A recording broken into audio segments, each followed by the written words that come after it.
Welcome to this very special edition of the KAJ Masterclass Live, the show which ensures that you profit from your time spent here with experts, either through their insights, information, or simply learning from them. And today we have Kathleen Donnelly Israel. She is an author and she has a lot of experience about life, about a whole lot of things that we'll learn from her about the wisdom on the Camino. It's the name of her book, and we'll get a lot of wisdom for that. Welcome to the show, Kathleen. Thank you, AJ. I'm so happy to be here. You are welcome to the show, Kathleen. You are welcome to India in this online form. And I'm sure not just in India, but a lot of people across the globe will benefit from the wisdom on the Camino, your book, but on that journey, the walking the Camino Santiago de Compostela. So we'll talk about that. First, to understand from you, Kathleen, is for a person in India or anywhere else who is not much aware of this particular pilgrimage, if I may call it, what is this Camino Santiago walk? And it's a long walk. So help us understand from a layman's perspective so that they can also understand the importance behind this walk. Yes, the Camino Santiago de Compostela is a 500-mile walk across northern Spain. And actually, it is the town of Santiago in Spain where you walk to. I walked from France, Saint-Jean-Pied-de-Port, and you walk over the Pyrenees Mountains, and then you walk the 500 miles to Saint-Jean. And Saint-Jean, Santiago is Saint James, the apostle of Jesus, who came back in those days over to Spain to tell people about Jesus. And so he wasn't very successful. Then he went back to Jerusalem, and they martyred him. And then some friends of his, along with some angels, brought him back to Spain and buried him there at the farthest place where he was able to get to. And then in the 1200s or the 900s, anyway, somewhere between the 12 and the 9 and the 1200s, the people in Spain were trying to get the Moors out of Spain, and Saint James appeared and helped them get the Moors out of Spain. And then everybody really liked Saint James, and they found his grave, and then they decided to have pilgrimages to the grave of Saint James. And over the years, they built a cathedral over his grave. And so that's where you walk to, is to the cathedral in Santiago. So right. That's the story about back in the 1970s, there was a priest who wanted to resurrect the Camino. And so he walked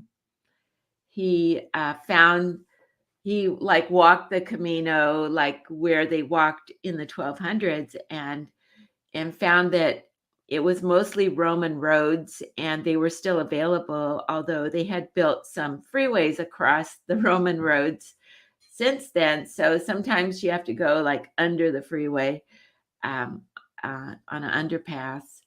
And I actually walked on the freeway a couple of times in the mountains. So that's it. And there's books that you can read about walking the Camino. So they help you know where to stay and where you can get coffee or food along the way. So I bought one of those books so it would tell me that. So I followed the book. And Absolutely. Along the way, they paint yellow arrows, they paint them on like the side of a bridge, or they paint them on the side of a sidewalk. You just look for the yellow arrows and you know which way to go. You follow the yellow arrows on the Camino. Right, right. Kathleen, this is a 500-mile walk. That's a long distance. Uh, Mm-hmm. how do people cover it? It takes a lot of time.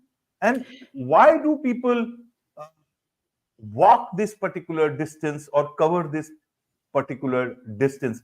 I understand it's a pilgrimage. India is a Yes. place where we have a lot of pilgrimages. Uh, Mm-hmm. I'm not sure whether we have 500 miles, but there are pilgrimages which are long, and people at this has been going for hundreds and thousands of years in this part of the world also. But I Yeah. want to understand, what is this pilgrimage all about? What is it that people get out of it? I want to understand that whole thing, and then I'll come to the book, Wisdom on the Camino. But I want to understand this whole feeling. Why did you walk? It is not easy for you at this stage in life, but you walked it. So I want to understand your reasons, your journey for the, for on the Camino. Okay.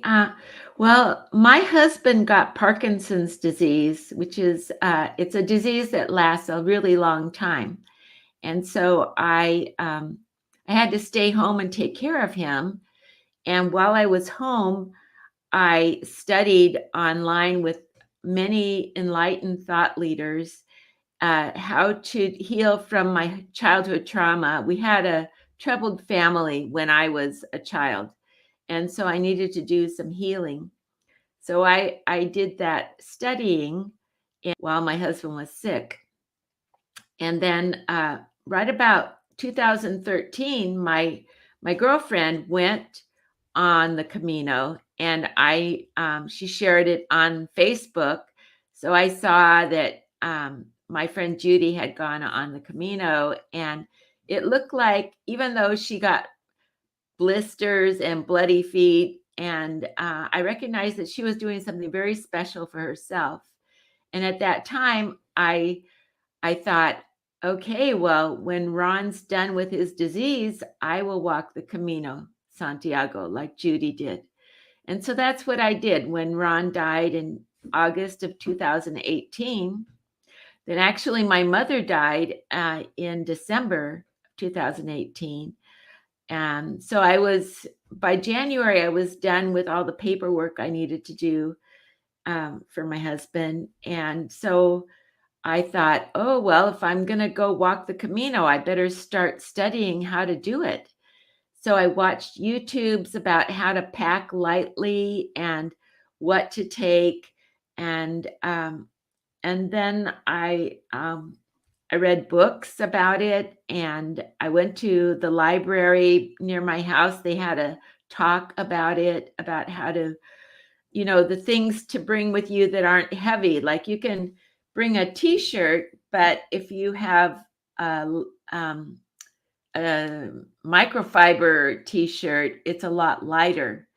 And when you sweat, the water wicks away from you instead of staying in your clothing. So they were teaching me the right clothes to wear.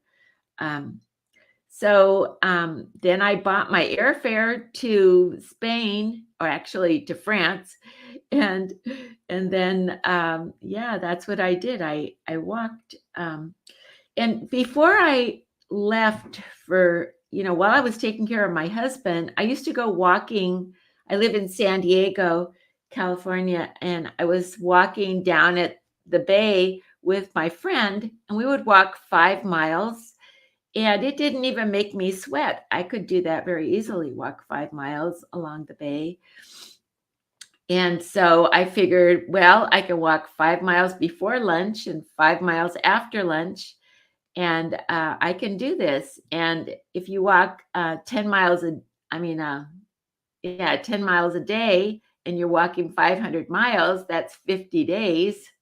So I just knew I could do it. And so that's how. And my sister-in-law, told me, "Oh, Kathleen, you're going to have to walk up mountains." So she found all the mountains in San Diego, and we hiked up all the mountains to get ready for mountains. So, Right. so that's how I knew I could do it. And also I have some guardian angels, and they came with me. I have 4 guardian angels that I know personally, and they came with me to protect me. Wonderful. Wonderful, Kathleen. So, did you have any particular expectations, anything in your mind when you started this journey, this pilgrimage? When I start before I started, I stayed in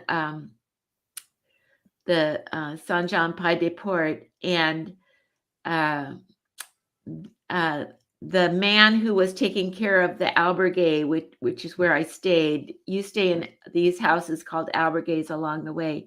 I stayed in this albergue, and the man told us, whatever you think you're going to get out of the Camino, that's not what you're going to get out. You're going to get out something that you never imagined.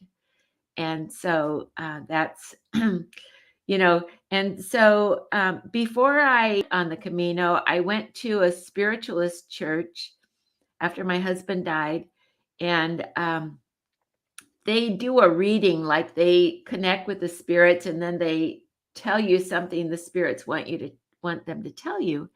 So they told me that I was going to go on a journey, and it was um, a it was deep, deep inside of me. I wanted to go on this journey, and it was so deep in me. It was like deep in my blood, deep in the dirt, and it, it's deeper than you know.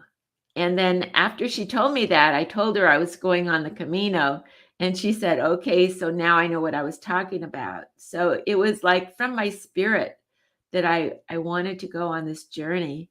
And so when I was at that place in San Juan, and he wanted us to name our pilgrimage, give it a name. And so I gave my pilgrimage the name Deeper Than I Know. And so it was just a beautiful journey through the countryside. And when you're walking for 500 miles, it's like a meditation, like you're hearing your feet walk on the ground, and you're hearing the birds in the trees, and you're walking through the nature, the green trees, the green grass, the brown road. It's just all the nature colors, so beautiful. Walking by, the sheep grazing on the hillside, and with their bells jingling.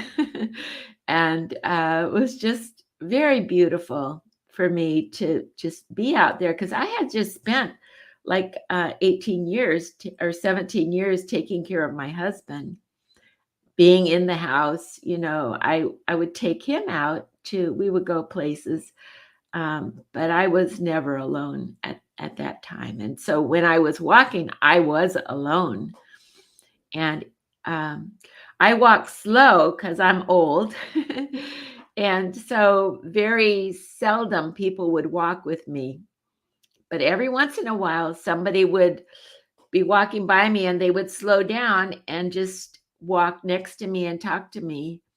And then when they were done talking to me, they would just speed up and keep going. But one thing I noticed, that after a while, I could walk more than 10 miles a day, because, walking that distance makes you buff, makes you strong. And so one day I got to 10 miles, and it wasn't even lunch yet. And so I realized I could walk further. So I was walking maybe 15 miles a day after that.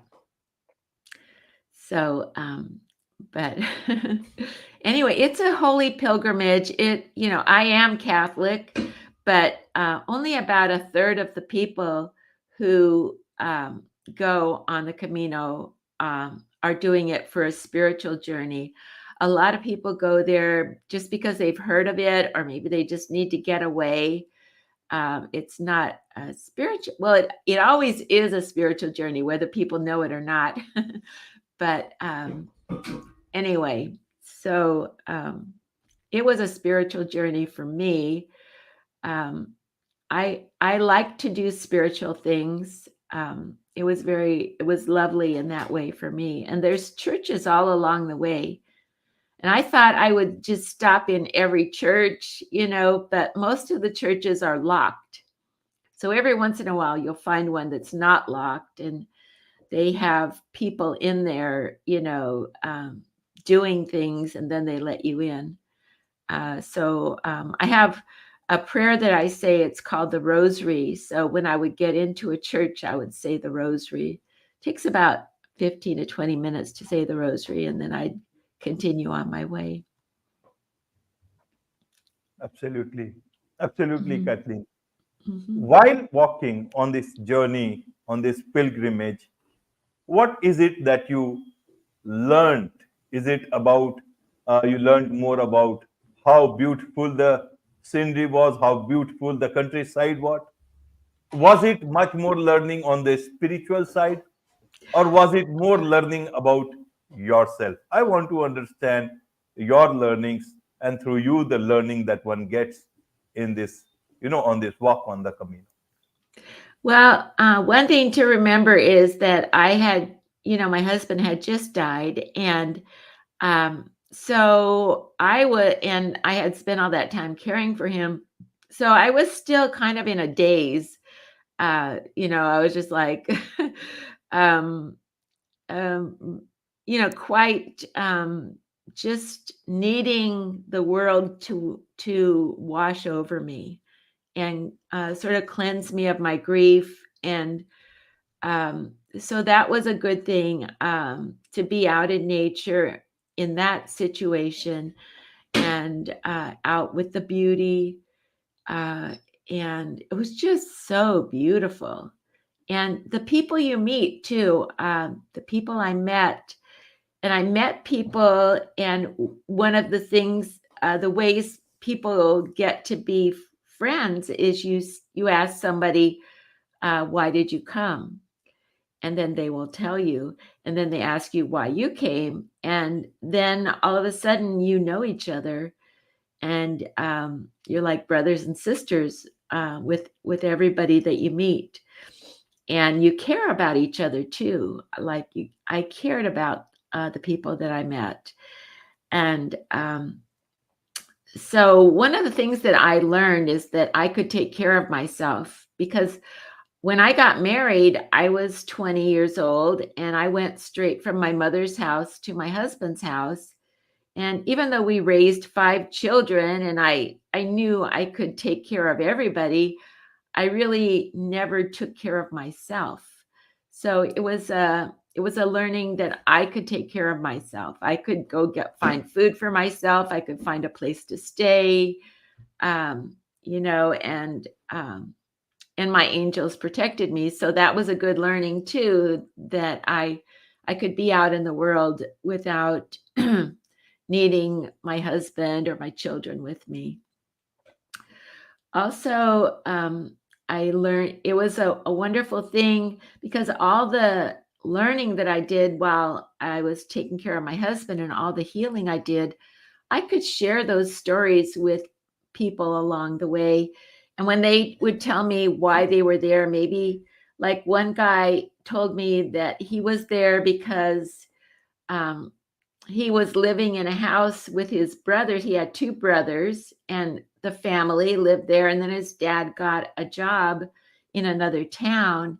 And so they left the boys back at the house, in the little town where they lived.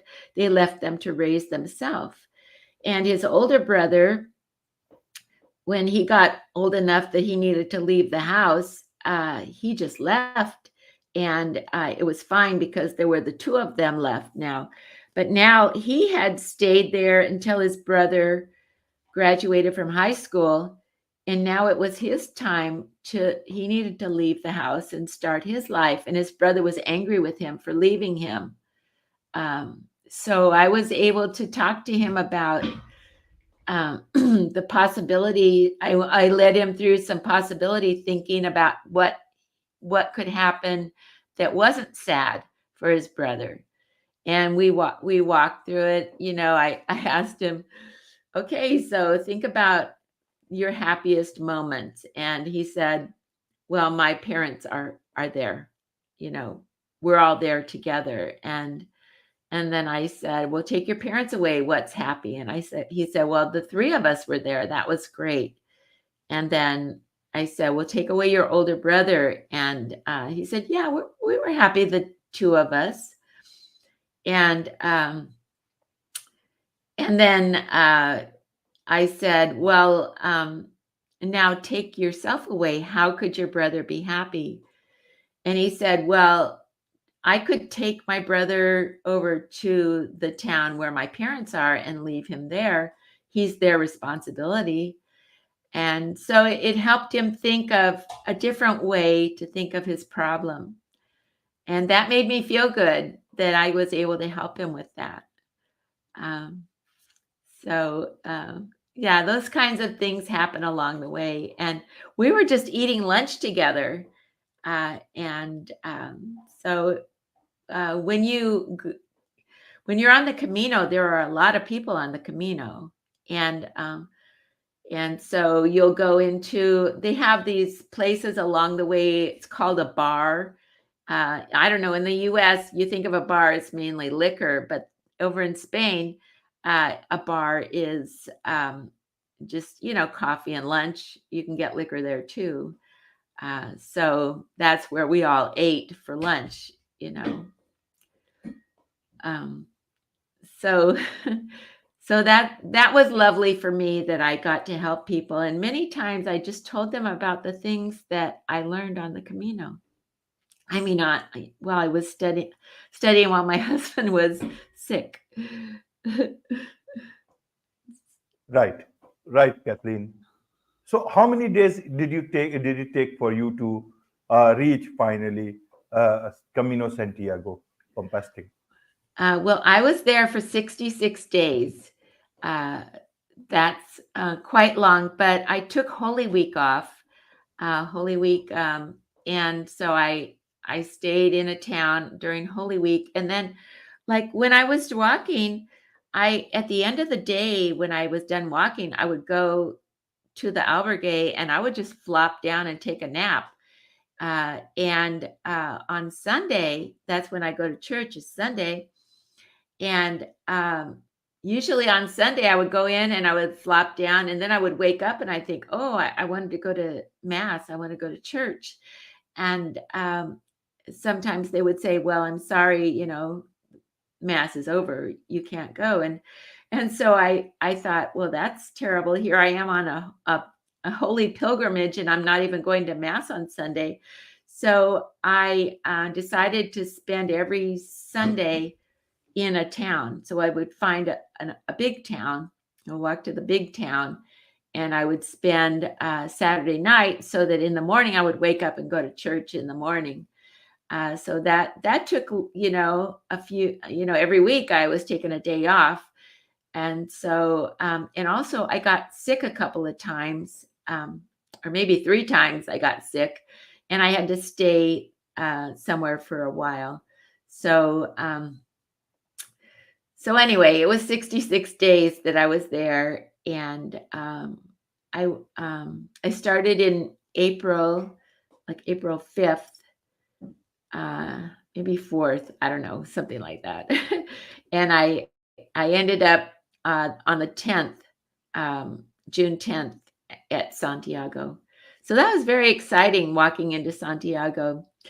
And they don't have any yellow arrows. After you get to Santiago, you just got to find the cathedral. They don't have the arrows. And so I was just kind of looking around where it was. You could look up and see the cathedral, but I didn't know how to get there. And this guy, he had a developmentally disabled person with him. and kind of tethered to him, tied to him. And he saw me looking around and he yelled at me and he said, "Follow me." And so I followed him to the cathedral. And so that's how I found my way to the cathedral. So that was very exciting. And when you walk into the cathedral, there's you go through under an arch and you walk in to the cathedral. And there was a man there with a bagpipe playing the bagpipe. And so that was very festive to walk by him. And then there was a woman begging and praying there. So I think it's just a real traditional thing that they have somebody begging there and they have somebody playing the bagpipe. And then you walk in and you see the cathedral, and it's so big and it's like such an anticipation to get to the cathedral. Like the last week that I was there, the last 100 kilometers, you just kind of know that you're a short timer, you're not going to be there very long, and it's kind of makes you sad that you're not going to be there very much longer. Time with the last 10 kilometers to be walking there. Right. When you finally reached, the cathedral, what were your emotions? What were your feelings? Was going in your mind as well as your heart? Well, yes, my heart felt so full. And when I got there, I just looked around and there were people sitting in front of the cathedral, just looking up at the cathedral. And it reminded me of like when you go to the beach and people are sort of sitting on the beach looking at the ocean. They were looking up at the cathedral like they were sunning themselves with the cathedral's glory. And it was just it was emotional. I was so happy. I wasn't happy to be done, but I was happy that I was there. And I found a lady and I told her, "If you take my picture, I'll take yours." And she said, "Well, I don't need anybody to take my picture, but I'll take your picture." And so I stood there with my arms up in the sky like victory and a big smile on my face. And she took my picture. And that's the picture that's on the back of my book is the picture of me getting to Santiago and my big smile on my face. Right, right, Kathleen. Whenever a journey like this or any big project ends, many a times we feel lost. In your case, what was your feeling? Did you feel lost or did you feel that you found yourself? Well, I was lost, actually. I didn't know there were things I had to do. I think I just was just full of happiness that I was there. And it was it's something that you're thinking about and you know what's going to happen. Like for 500 miles, you're walking towards there. And so I was just happy. And like you say, you just don't know what to do next. I know I had to go find the office of the Compostela office. They give you a certificate if you can prove that you did it. And so I had my pilgrim passport. Every night where you stay, they stamp your pilgrim passport. So I had evidence that I had walked the whole way. Each night I had a place that stamped my thing and wrote the date on there. So I had to go find that place. And when you get there, there's like hundreds of people in line. You got to stand there for like hours in line getting your Compostela. All those people had come in. And the other thing you do is you kind of watch the other people come in off of the trail. And people, I didn't have anybody to meet me, but other people, they'll have their family, they're meeting them and yelling and, making a ruckus. that they're so happy. Actually, I actually walked the Camino another time too. I walked from Lisbon up through Portugal to Santiago, and I met people along the way, and it was really nice because I saw them come in too. So I knew some of the people that came in, and that was lovely. I wrote that book too, but I haven't finished having it edited and stuff. So I'll be publishing that book also. The Camino on, I mean, yeah, Wisdom on the Camino Portuguese. Right. And this in April this year, I'm going back again, and I'm going to walk the Camino del Norte, which is along the northern coast of Spain. And then you have to walk down through Spain to Santiago. Right, right, Kathleen. And then your book came in, Wisdom on the Camino. How did you Yeah. did this come along the way? Did this happen after the pilgrimage? How did this culminated in a book? Well, when after I did all that studying with enlightened thought leaders and all that healing, I felt like I wanted to tell people about it. Maybe I could help them with their healing too. And so when I got home, I thought, okay, well, I got to write the book. And so I made, you kind of make a mind map on a big piece of paper and, you know, uh, write down what you're going to say. So I did that. And then I got kind of afraid, and I didn't want to sound teachy. I didn't really understand how to sound teachy. And so I remembered that I told all those things to people along the way on the Camino. And so what I did was I changed my outline, and I wrote the book about walking the Camino and telling people those things. So I had my teachings, I had a list of my teachings, and then next to the teaching, I wrote who I told those things to. And then I arranged it in order of, my walk. And that's how I did it. And I talked about the beauty of the Camino and the adventures I had along the Camino. And so I, I, I actually, it was more about my adventures and then meeting those people and telling those people that my teachings. So if you need healing, then you can read my book and glean out the healing. Or if you just want to read a story about an adventure, then you could do that too. Both. There's both in there.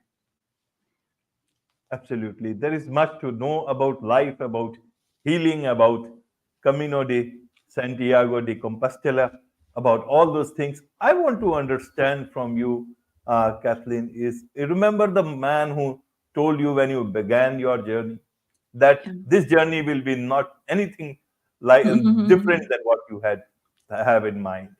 Right. How did you evaluate his words after the end of the journey? Yeah. So I had a very interesting experience. I think it was the experience with the people that he was talking about. You don't know what you're going to learn from other people, and you don't know what they're going to need from you. And so, one of the things it made me feel kind of like the power of my spirit to talk to other people. Um, to know exactly what to say to them, and to know, like, I was in a albergue, and it was like a cafeteria style. They provided the food, and so I got my tray of food and I sat down. I didn't know where to sit, but I went and sat down at this one spot, and there was a guy sitting kind of catty corner to me, and uh I asked him why he walked the Camino, and he told me that he was in the military, and he just had a week off, and he thought he'd walk the Camino. And he said, well, why did you walk the Camino? And I told him about my husband and how he had been sick all those years. And I got married to my husband when I was 20 years old. And so we were doing Till Death Do Us Part. And so there was no question that I would take care of him.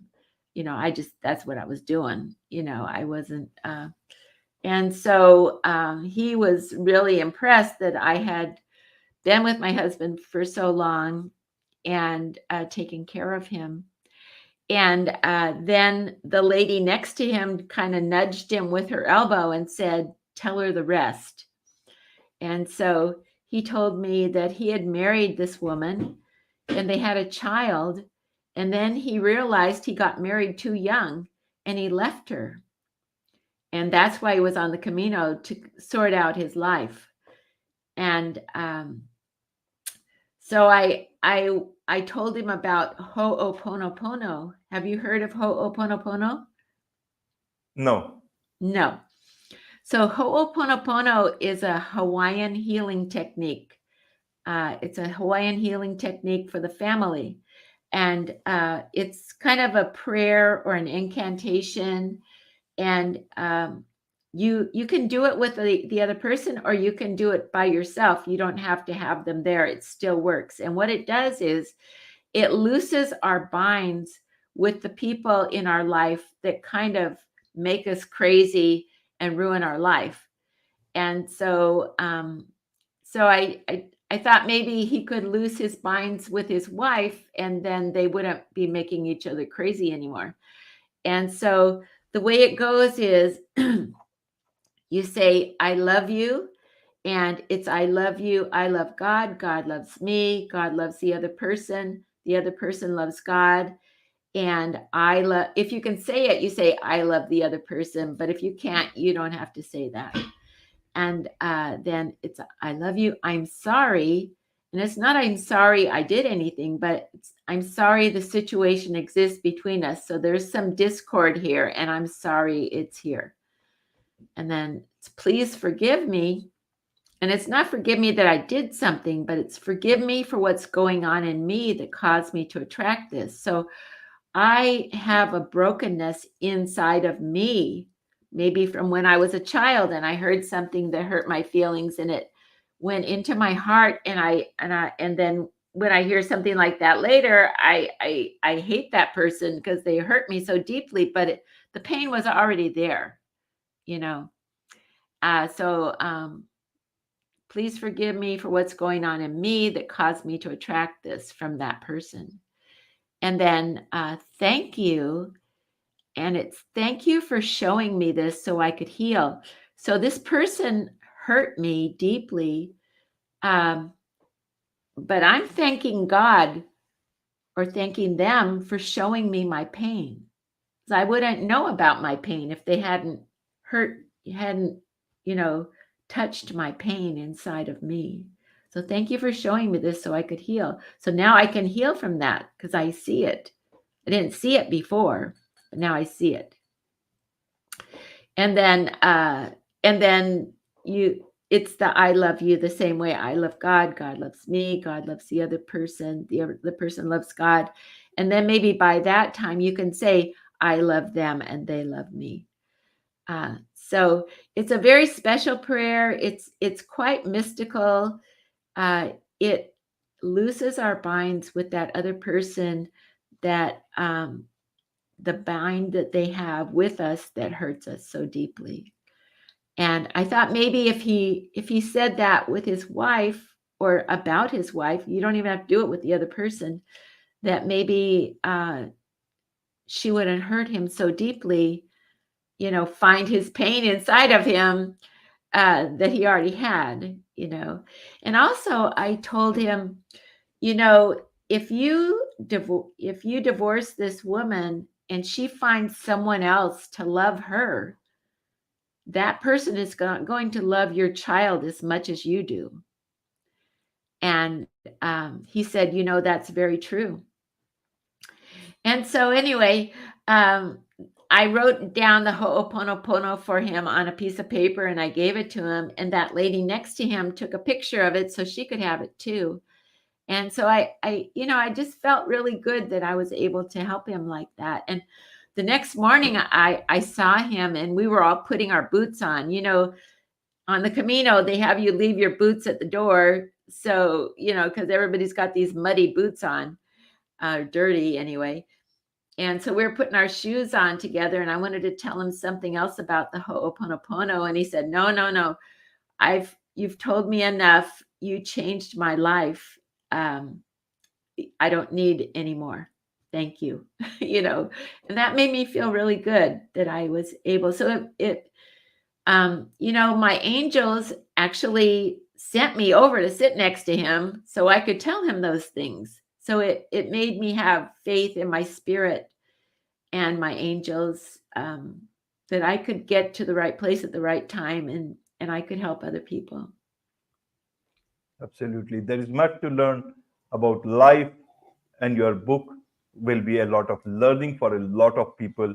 Even when this in this world we all have to go one day, either it's you, it's me, but the learnings will continue to be there. Your walk will continue to reverberate through your book, and people will continue to learn. You are going for another walk on this pilgrimage. So and maybe another book will be in the offing. So in the sense that people, what is it if people want to connect with you, learn more from you, about you, what is the best way for them to do, Kathleen? Well, I have a website and it's called wisdomonthecamino.com. And my book, you can buy it on Amazon. They have it on Kindle. They have it on, you can buy the physical book. I love my cover on my book. I had a really great book cover designer, so that was great. And so if you get the book, you get the cover too. Inside the book, right across from the table of contents, there's a little paragraph that said, read this first. And you can go on there and you have to double opt in, but you go to my website and you can see my pictures while you're reading. So I made a website with portfolios and galleries. And like when you read chapter 1, you can click on chapter 1. I guess you have to have your computer with you so you can look at it and read it at the same time. And you can see my pictures that I took along the way, because my friends told me that I need to put my pictures in the book. And I thought, well, gee, then the book will be $50, and nobody will buy it.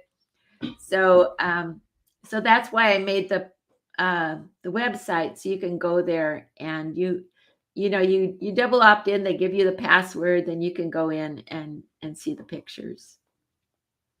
Wonderful. With this, it's a wrap on this very special edition of the KAJ Masterclass Live.